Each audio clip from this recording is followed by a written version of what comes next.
The American dream. There's a reason they call it a dream. Who's there? Cock-a-doodle-doo, pal.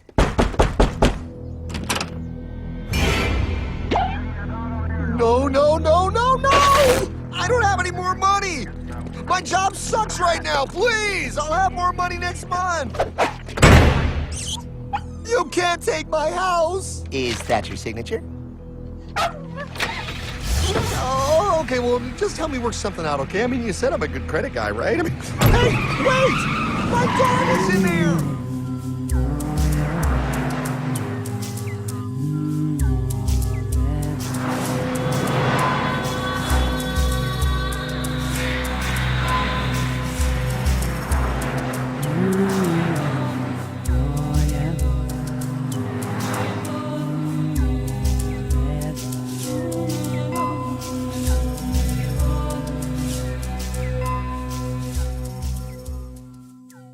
Quand je lui ai commencé à lui parler de création monétaire, en disant mais c'est incroyable ce truc, quoi, les banques privées qui créent la monnaie, Frédéric me disait mais enfin, tu tombes des nues, enfin, d'où tu sors, tout le monde sait ça, on apprend ça en première année de fac.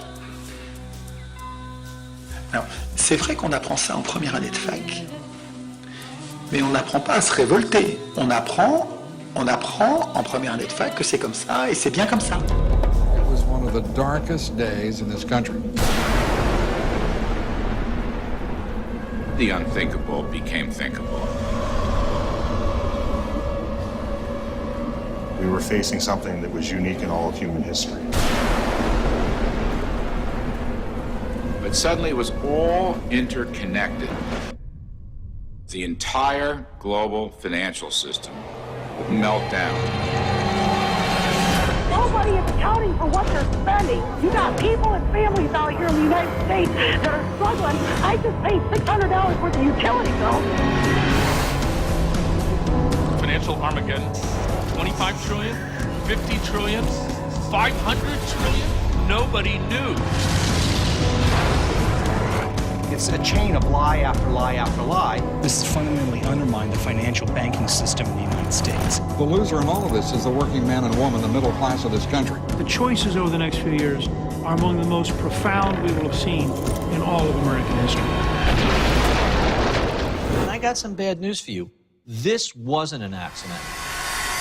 The entire global financial system would melt down.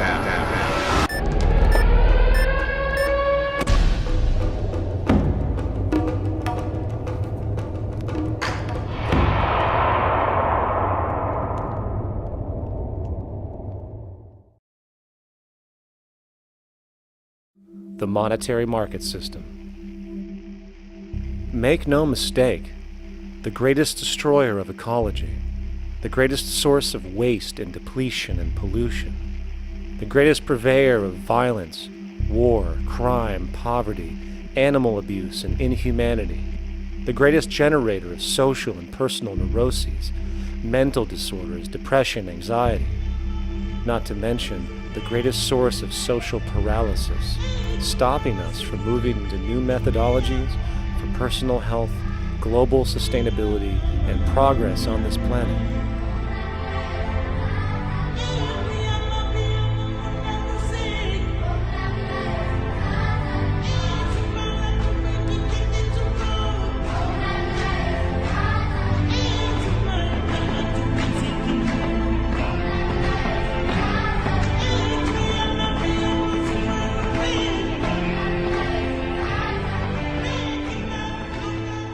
En suivant la trace de l'argent, j'ai appris que presque toutes mes croyances à son sujet étaient fausses. Apparemment, cela a débuté avec les orfèvres du XVIIe siècle, lorsque la monnaie d'échange était l'or. L'or était lourd à porter. Le véritable métal était donc stocké dans les coffres-forts et le commerce s'effectuait grâce à des récépissés. Ces récépissés représentaient la première forme d'argent papier. Étant donné que seules quelques personnes retiraient leur or à n'importe quel moment, les propriétaires des coffres-forts, essentiellement les nouveaux banquiers, ont commencé à créer des récépissés pour plus de métaux qu'ils n'en avaient réellement. Ils ont prêté ces récépissés et facturé des intérêts sur de l'argent, en l'occurrence de l'or, qu'ils ne possédaient pas réellement. C'est ainsi que notre système de réserve fractionnaire a vu le jour. Il est intéressant de voir à quel point on se pose si peu de questions sur toutes ces choses de la vie quotidienne. Lorsque, par exemple, nous nous rendons dans une banque et que nous demandons un prêt de, disons, 50 000 $ ou 50 000 livres, que se passe-t-il vraiment? La plupart des gens vivent leur vie en se basant sur une vague image de ce qui se passe. Ce qui se passe réellement lorsque vous demandez 50 000 livres, c'est qu'ils saisissent ce nombre sur votre compte. C'est tout ce qu'ils font. Ils ne frappent pas de pièces, ils n'impriment pas de billets, ils ne déplacent pas de métal précieux, ils mettent seulement la somme de 50 000 livres sur votre compte à partir d'un écran d'ordinateur. À partir de ce moment, vous commencez à payer des intérêts sur de l'argent qui n'a jamais existé, n'existe pas et n'existera jamais. Il s'avère que l'argent prêté ne représente en réalité qu'un neuvième de l'argent dont les banques disposent dans leur coffre-fort. Cela est possible grâce à ce que l'on appelle les prêts de réserve fractionnaire. La Réserve fédérale américaine ou la Banque centrale dans tout pays a légalement le droit de fixer le montant qu'une banque doit avoir en réserve. Aux États-Unis, ce montant se situe actuellement autour de 10%. Donc si vous déposez 10 000 $ à la banque en met de côté 10%, soit 1 000 $, puis prête le reste de votre argent. Pour comprendre le fonctionnement de ce système, admettons qu'une personne vienne à la banque et demande un prêt de 9 000 $ pour l'achat d'une voiture. À ce moment, ce sont les 9 000 $ de votre dépôt d'origine que la banque prête. Dès lors, l'argent n'est plus là. L'emprunteur paie ensuite le vendeur de la voiture et l'argent est déposé dans une autre banque qui fait partie du même système bancaire central. Ces 9 000 $ sont traités comme un nouveau dépôt et le processus continue. L'argent est à nouveau déposé et prêté jusqu'à ce que le dépôt initial de 10 000 $ se transforme en une somme de 100 000 $. Le système bancaire a simplement créé 90 000 $ en prêtant votre argent. La Réserve fédérale contrôle tout ce qui touche l'argent. L'argent est présent partout et tout le monde en veut. Quand vous donnez à une institution le monopole de l'émission de la monnaie, vous donnez un contrôle total à cette institution. Si vous avez de l'argent, vous pouvez faire passer toutes les lois que vous voulez. Peu importe si c'est Bill Clinton qui est président ou si un tel est sénateur du New Jersey, car vous faites un chèque et vous pouvez changer de sénateur. Une des questions les plus délicates dans ce débat est de déterminer à qui appartient la Réserve fédérale. La Banque de la Réserve fédérale de New York appartient en majorité à 5 banques d'affaires de Londres créées par la Banque d'Angleterre. L'Angleterre, qu'on considère plutôt comme un satellite politique des États-Unis depuis quelques années, serait-elle la puissance qui tire les ficelles de la politique internationale? Peu importe qui possède la Réserve fédérale. Ce qui compte, c'est ceux qui la contrôlent. Le gouvernement a donné aux banques un monopole et maintenant, le département de la justice ne fait rien pour empêcher les fusions bancaires. Un monopole ne peut exister qu'avec l'aide du gouvernement et celui-ci a beaucoup aidé le monopole des banques. Si vous demandez aux gens sur la rue qui émet la monnaie, ils vont vous répondre que c'est le gouvernement. C'est la raison pour laquelle tout ce mensonge fonctionne. Les gens savent intuitivement que c'est le gouvernement qui devrait émettre la monnaie. La Réserve fédérale n'est pas fédérale et n'a pas vraiment de réserve. Dans l'annuaire téléphonique, vous ne la trouverez pas dans les pages bleues du gouvernement. Elle est citée dans la section Affaires, juste après Federal Express. How come the government isn't allowed inside its own building? Government? Ah, the Fed is a private bank owned by private stockholders. Do not let the name Federal fool you. This place is about as Federal Express. A private bank? But private? Shh.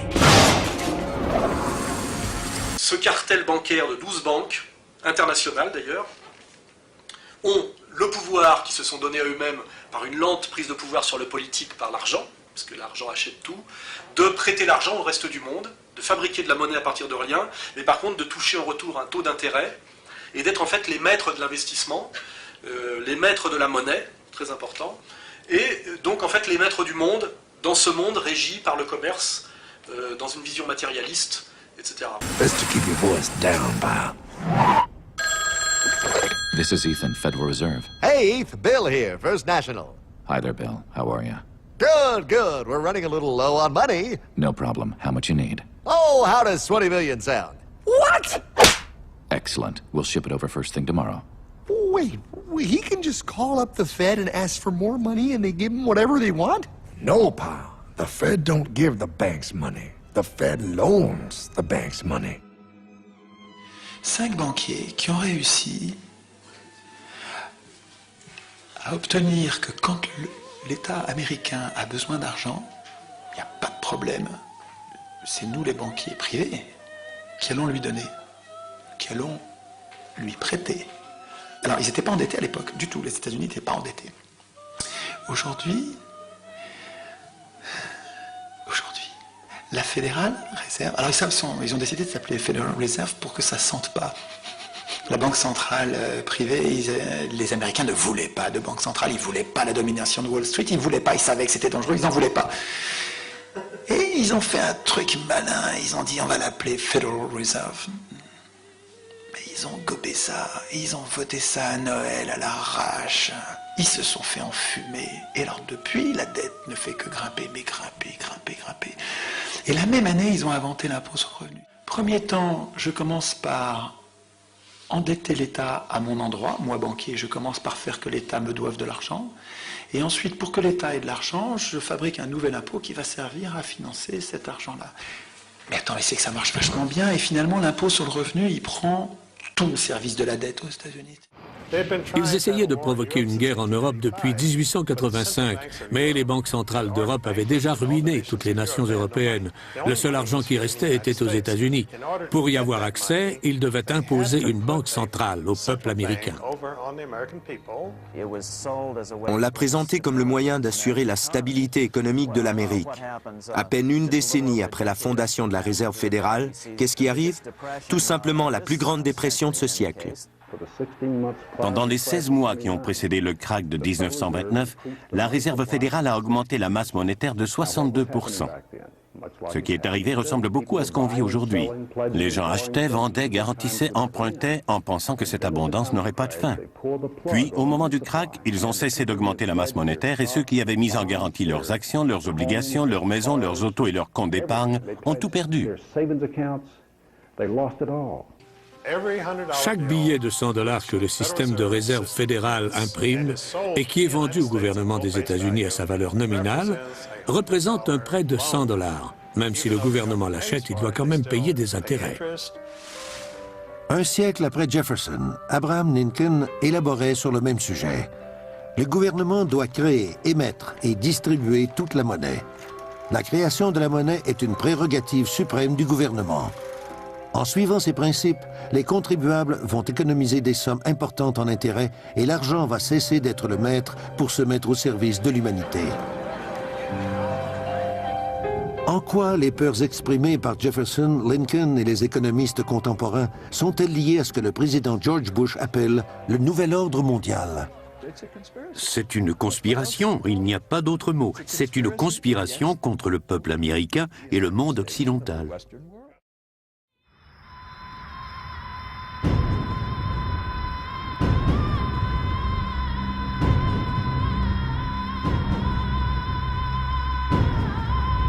Last week, the head of the country's central bank floated the idea of dumping the greenback as the world's reserve currency, replacing it with an international currency.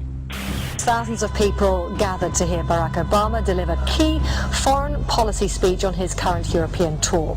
His vision for America's place in a new world order.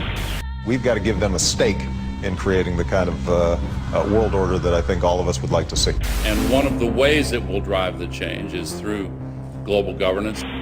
I think a new world order is emerging. This is a hoax and a scam which is designed to transfer wealth and power from the private sector to the government sector and from the government of the United States to a world government. And those people who have been yelling, oh, the UN's going to take over global conspiracy theorists. They've been crazy, but now they're right. And who got the money? Hundreds and hundreds of banks. Any bank that has access to the U.S. Federal Reserve's discount. Tell us who they are. No. You know, financial terrorism. They have the ability to tweak the knob. I am proposing that the Federal Reserve be granted new authority. I've now been in 57 states I think one left to go. The president, when he was in Europe last week, he met with the king of Saudi Arabia. He appeared to bow. President Obama today proposed something new, something called prolonged detention. Pre-crime is where people are arrested and incarcerated to prevent crimes that they have not yet committed. This shit's got to go.